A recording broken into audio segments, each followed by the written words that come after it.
going all the way up. All right, we really do. Like y'all were first day, like you're just getting here, getting nervous. But then we started dancing. Everyone was just like cray cray. Like even like Daniel, who was like super quiet, was out there burning in. I mean, like everyone was like doing their thing. So I want to give you all a big round of applause. But I really, this speaker, guys, I spoke with him in January in Kansas City. We did a three-day tour in Kansas City. And so we drove together. And KC, Kill the City. Yes, sir! Yes, sir! So,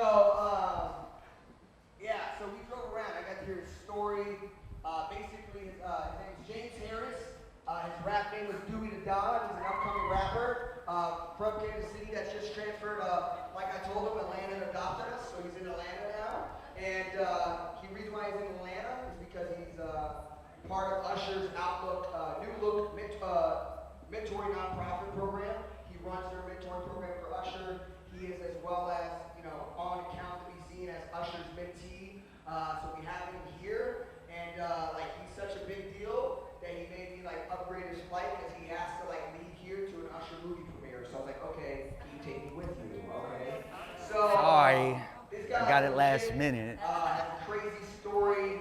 I mean, this guy's awesome. So I want you guys to make some noise when I say his name. His name is James Harris. When I say his noise, I want everyone to stand up, make some noise. It's our last speaker. We really only got a couple hours left with each other. So let's finish strong. Time to turn up, shorty. Freaking great. So let's make some noise for James Harris! Hey!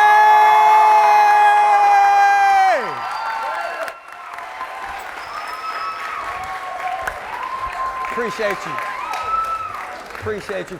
you. Am I good on the live? Do I got some sound? Swag?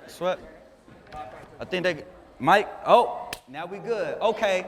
Swag. Now look, that was a wonderful round of applause, but before I go, can we make some more noise for the man that made this all happen? Y'all make some noise for EJ, y'all. Come on, y'all. Kansas City, baby. That's what I'm talking about.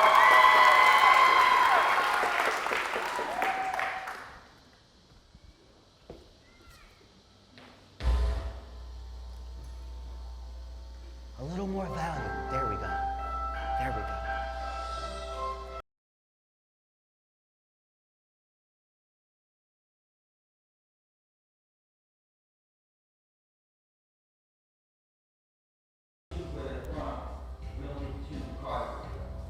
We all have the ups and downs, the highs and lows. We all share triumphs and tragedies. We all have stories. This ain't any story. This is my story. Story important change. James came from a single parent family. His dad was incarcerated and his mom was working two jobs. James was dealt a difficult hand in cards. One day after school, we were walking down the hall, something fell out of his pocket. Another teacher and I were there, we had to pick it up. We saw what it was and we had to turn it in. And that was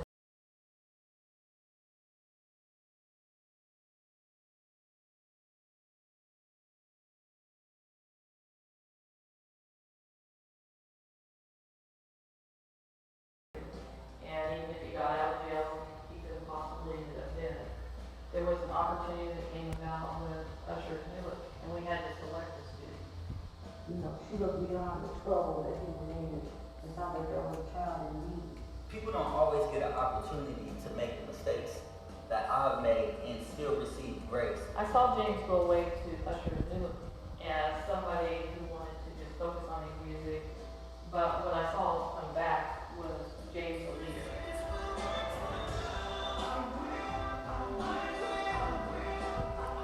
Newark continued to give me the opportunity to showcase my ability, and not only did I get to do nationally conducting training, but even a step further, I was leading international training. I led trainings in Vancouver, I led trainings in the Philippines, I led trainings in London. I lead in my life, I lead in my friendships, I lead in education. I have become a leader in every realm of my life. Through Newark, I've been able to channel that into a positive hustle. So I'm still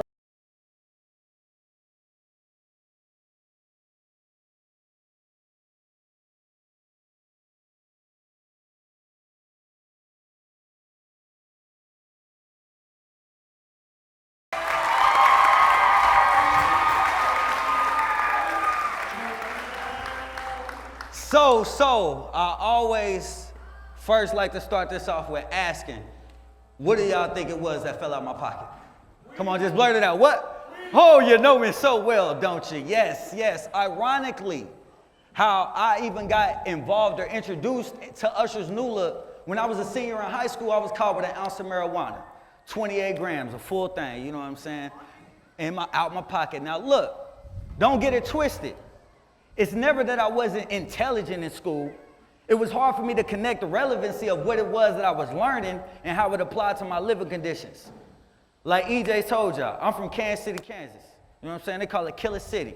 It's a place of little to no opportunity to really develop oneself in a positive way.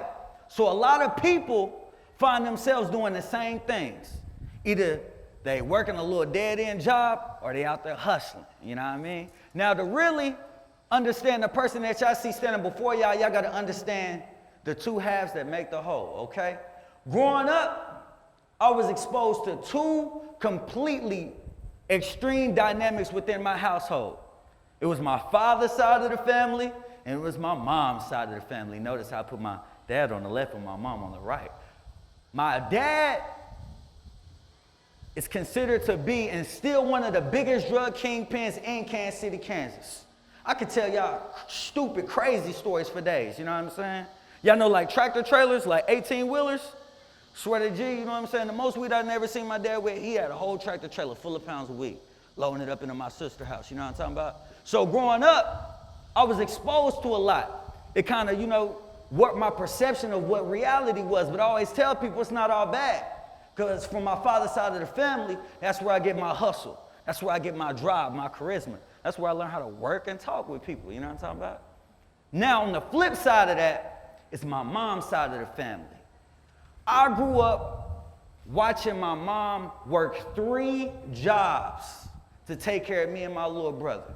Sometimes my mom wouldn't even have enough time to come home and change her clothes, to even sleep in her own bed. She would plop down on the couch, catch 30 minutes, go right back up. My mom used to come home and she would let me feel the calluses on her hands. She would take my hands and rub them on top of hers. And she would say that these are the hands of a working woman. Don't be like your father, be like me.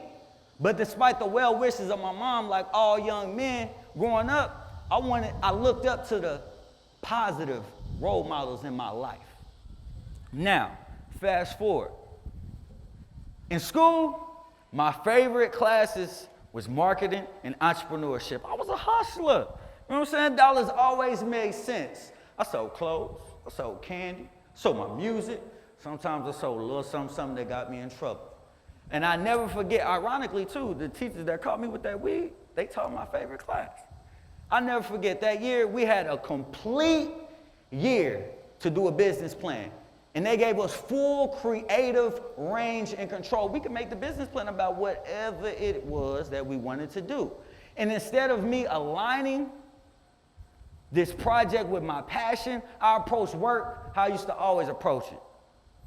Hurry up, do enough, get it done so I can, you know, get to what it is I really want to do after school.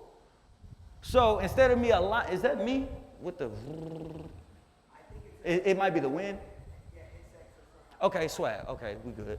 So, I never forget, I was like, what can I do real quick and easy? My man's right here, you know what I'm saying? I'm gonna have him come up with a little t-shirt design. I'm gonna have a silk screen t-shirt company. I'm gonna get me a logo, print out these shirts, $20 a pop, easy shmoney. You know what I'm talking about? Who up in here like shmoney? Say shmoney. Shmoney, easy shmoney. But once I actually got my hands deep into it and realized how much work it took to actually complete a business plan, I lacked the drive that it took to succeed simply because it did not speak to my passion. 2 weeks before it was due, that's when I got caught with that weed at school. So now I'm back in school. The only thing, and they still say I'm a legend to this day because they don't know how I got back in school. The only thing that kept me from being expelled when I got out of jail, because yes, they threw the cuffs on that boy. I was locked up. They won't let me. You know what I'm talking about? Yes, I was locked up. When I came back, only thing that kept me from being expelled was the fact that when they pulled me in the principal's office, I had straight A's. I had a 4.0. Had nothing but good comments to say about me from my teachers. So for them, this was a clear indication